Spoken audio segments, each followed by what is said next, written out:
मेरा उद्धव जी से रिक्वेस्ट है कि कानून चाहिए या न चाहिए वो स्पष्ट करो पहले। क्या उद्धव जी बोल सकते हैं कि कानून नहीं आना चाहिए? मैं आज उनका आह्वान करता हूं, देश की जनता के सामने, महाराष्ट्र की जनता के सामने स्पष्ट करें कि सीएए नहीं होना चाहिए।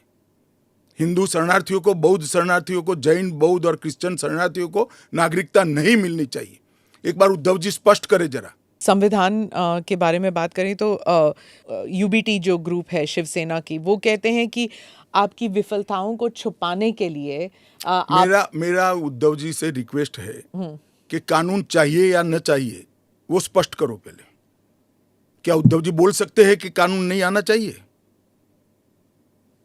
मैं आज उनका आह्वान करता हूं, देश की जनता के सामने, महाराष्ट्र की जनता के सामने स्पष्ट करें कि सीएए नहीं होना चाहिए। हिंदू शरणार्थियों को, बौद्ध शरणार्थियों को, जैन, बौद्ध और क्रिश्चियन शरणार्थियों को नागरिकता नहीं मिलनी चाहिए। एक बार उद्धव जी स्पष्ट करें जरा। आपका इशारा बात आई वॉस आप कर रहे हो, टाइमिंग का सवाल, तत्व का क्यों चर्चा नहीं करते हो? आपका इशारा बाल ठाकरे की तरफ। नहीं, मेरा तो उनकी ओर है। बाल ठाकरे साहब तो अब रहे नहीं, वो स्पष्ट करे। क्योंकि वो पहले बोलते थे जो नहीं, पार्लियामेंट में भी बोले हैं। अब उनको अल्पसंख्यकों के वोट चाहिए। एपीसमेंट की पॉलिटिक्स इसलिए आज उद्धव ठाकरे कर रहे हैं, हम नहीं कर रहे। हमारा डे वन से स्पष्ट स्टैंड है कि भारत के कटे हुए हिस्से से जो शरणार्थी आए हैं, ये 3 देशों से धार्मिक प्रताड़ना के कारण आए हैं। वहां के जो अल्पसंख्यक आए हैं, उनको इस देश को नागरिकता देनी चाहिए।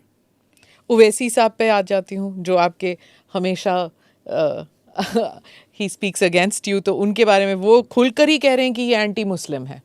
क्या तर्क है आपका? एंटी मुस्लिम कैसे है? कि आप सिर्फ मुसलमानों को एक उसको आपने क्राइटेरिया बना दिया, ये मैं वो कह रहे हैं। क्राइटेरिया ये बना है कि जिस पर धार्मिक प्रताड़ना होती है इसको देंगे, और अगर वो मुसलमान, और भारत के पुराने हिस्से से मुसलमानों पर इसलिए धार्मिक प्रताड़ना नहीं हो सकती कि तीनों देश घोषित इस्लामी स्टेट है। कौन करेगा धार्मिक प्रताड़ना? कौन करेगा इस्लाम के अनुयायियों के साथ? ये तीनों देश घोषित इस्लामिक स्टेट है, इनके नाम के अंदर है, इनके संविधान में है। पर मैं फिर से वही पूछूंगी कि अगर आप ईसाइयों को दे सकते हैं, अगर आप पारसीज को दे सकते हैं जो इस्लामिक नहीं है, और अगर उन पर हो रहा है, तो फिर आप why can't you give it मुसलमानों को क्यों नहीं? देखिए, ऐसे तो फिर दुनिया भर से देश में जो आए सबको नागरिकता दे। तो अमेरिका तो करता है ना, सबको ले हम भी है। करते हैं, अप्लाई करे वो घुस कर नहीं आ सकते। उनको ऑफिशियल एयरपोर्ट से, ऑफिशियल पोर्ट से, ऑफिशियल लैंड पोर्ट से आने की परमिशन ही नहीं है।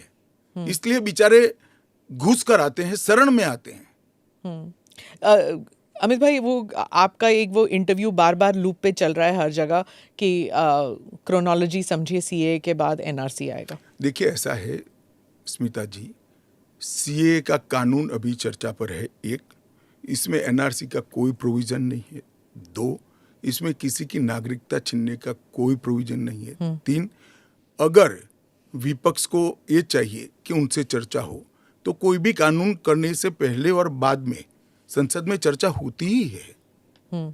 तो दोनों को मिक्सअप कर आप क्या लेना चाहते हो? अभी सिर्फ सीए चर्चा में है। जैसे सीए को इतना वक्त लगा, जिस तरह फार्म लॉज को रोल बैक किया गया क्योंकि सच अ लॉट ऑफ बैकलैश, तो क्या अगर इंटरनेशनल प्रेस में आने लगे और अगर यहाँ पर सड़कों पर लोग उतर आए, तो क्या ये भी वापस ले लिया जाएगा? देखिए, सीए का कानून कभी वापस नहीं जाएगा, और भारत की नागरिकता सुनिश्चित करना ये भारत का विषय है, भारत की संप्रभुता का निर्णय है। इसके साथ हम कोई कॉम्प्रोमाइज नहीं कर सकते। जब हम ट्राइबल एरियाज़ की बात करते हैं, अभी आपने कहा कि जो 6 शेड्यूल और जो काउंसिल्स, ट्राइबल काउंसिल्स का एरिया था, वहाँ पर ये ऑटोनोमस काउंसिल्स जहाँ पर हैं वहाँ पर नहीं होगा, लागू नहीं होगा। इन एरियाज़ में जो है डेवलपमेंट होता नहीं है क्योंकि इतने सारे लेवल्स ऑफ गवर्नेंस होते हैं वहाँ पर। आप 2 दशक पहले की बात कर रही हैं। हाँ, आज वहाँ जाकर आइए, मोदी जी ने पूरे नॉर्थ ईस्ट में एयरपोर्ट वगैरह, हाँ। एयरपोर्ट बना दिए, रेल पहुंचने को आ गई, रोड बना दिए, हर घर में बिजली पहुंच गई, शौचालय पहुंच गया, हर घर में स्वास्थ्य की सुविधाएं पहुंच गई, गैस का सिलेंडर पहुंच गया, शिक्षा की भी उच्चतम शिक्षा संस्थान आज नॉर्थ ईस्ट में एस्टैब्लिश हुए हैं। जो पोर्टल से जब इनको नागरिकता मिलेगी, इससे उनको क्या क्या सुविधाएं मिलेगी? क्या आम नागरिक की तरह, या फिर जैसे उनको ये दिखाना पड़ेगा कि हाँ सीएए के तहत हमको नागरिकता मिली है? क्या ये अलग आइडेंटिटी? ना ना ना ना ना, वो भारत के आम नागरिक की तरह ही भारत के नागरिकों की सूची में सम्मान के साथ समाहित हो जाएंगे और उनको मेरे और आपके जितना ही अधिकार होगा। वो चुनाव भी लड़ सकते हैं, एमएलए भी बन सकते हैं, एमपी भी बन सकते हैं, मुख्यमंत्री या केंद्र सरकार के मंत्री भी बन सकते हैं। राहुल गांधी जो न्याय यात्रा में बार बार सीए भी उठा रहे हैं और बाकी विषयों पर भी सरकार पर आरोप लगाते हैं कि अपनी विफलताओं को छुपाने के लिए कभी सीए लागू कर रहे हैं। मेरा तो आपसे कभी रिक्वेस्ट है जी, कांग्रेस में आपकी अच्छी खासी पहुंच है, इस विषय पर राहुल जी से एक बार चर्चा कर डिटेल पूछ लो जरा। वो चर्चा नहीं कर रहे हैं ना, वो मीडिया को वहां पर कह रहे हैं कि मीडिया जो है वो चर्चा नहीं करना चाहती क्योंकि वो हमारे हाथ बंधे हुए हैं, हमारा मुंह बंद है। नहीं, मगर इस कमरे में बैठकर आपको इंटरव्यू करे सीए पर और समझाए, जो वो बोल रहे हैं वो इतना समझा दे जनता को। राजनीति के अंदर आपके निर्णय को जस्टिफाई करने की जिम्मेदारी आपकी होती है। जैसे मेरी सरकार का फैसला ऐसी है, इसके बारे में मेरी पार्टी के तर्क, मेरी गवर्नमेंट के तर्क और क्यों ये देश के हित में है मुझे समझाना पड़ता है। जरा राहुल गांधी जी आपके इसी कमरे में आकर देश को समझा दे कि क्यों विरोध में है।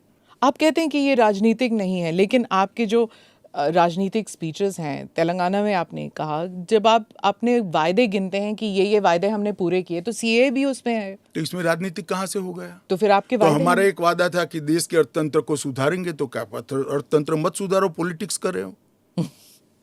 फिर राजनीतिक कहाँ से हो गया? हम मानते हैं सीए देश के हित में है, इनका अधिकार है इसलिए हमने दिया है। पॉलिटिक्स कहाँ से? वो भी कहे ना देना चाहिए। अगर राजनीतिक फायदा है तो उनको कौन रोक रहा है? पर सीए पे तो बहस हुआ नहीं ना, वो पास हो गया, उसके बाद पास कैसे हो गया? पार्लियामेंट में पूरी बहस करी हमने। तो अगर 400 सीट आते तो क्या वो फुल लाइसेंस हो जाता है कि आपके हिसाब से कि जनता ने कहा कि हमने आपको 400 सीट दी है, अब आप जो भी देश हित में समझे वो करते जाइए। ऐसे लाइसेंस जिन्होंने उपयोग करे, हमने तो कभी नहीं करे। हमने तो जनता ने जब जब आशीर्वाद दिया बड़ी जिम्मेदारी के साथ देश चलाया, चाहे अटल जी हो चाहे नरेंद्र भाई। इंदिरा गांधी ने एक बार लाइसेंस का दुरुपयोग किया था और फिर स्वयं चुनाव हार गई थी। तो इसका भी मैकेनिज्म पड़ा है ना। जो लाइसेंस का दुरुपयोग करेगा उसका भी मैकेनिज्म है। हमारे 5 साल के बाद पब्लिक के सामने जाना है, यहां समाप्त नहीं हो जाता है।